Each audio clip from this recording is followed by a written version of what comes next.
اليوم الاخوان ديالي بغيت نعرف عاد القهوه شنو فيها، هاد المصيبه هادي شنو فيها.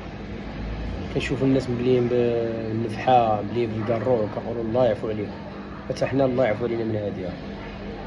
هادي وقيله زايده هادي، بحال اللي حتى حنا مبليين بحالهم بحال صحاب الكارو والنفحه، ما كنحسوش وصافي. تحدى اي واحد مبلي بيا ما يشربهاش في نهار كامل. تشوف مع الريحه ديالها كيكرز يتغلغل بوحدو، تقدر دوز نهار ما تشربهاش. هو كتولف تشربها في الصباح. انا براسي انا ولفت نشربها في الصباح، البارح في الصباح تعطلت ناعس ما شربتهاش ملي نوض الراس ديالي حمق. دابا انا بغيت نعرف عاد المصيبه هادي شنو فيها، شنو اللي كنشربو اصاحبي. طبيعيه وبلا سكر، واللي كيشربوا بالسكر الادمان ديالو كيتضاعف كثار.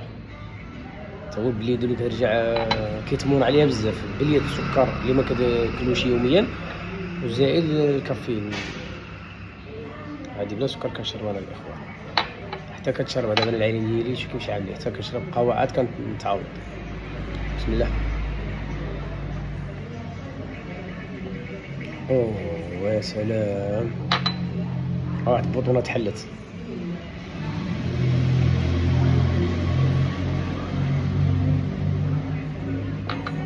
الثانيه، هذه الثالثه. ودابا مرحبا بكم اللي غنصايبوا شي قهوه مزيونه. ها الكاس كيفاش كيبقى. انا من النوع اللي ما كندوكش بالقهوه، القهوه كنشربها عيط طق طق صافي الله يعاون، كننزل شي كاس حدايا كنشربها باقا سخونه.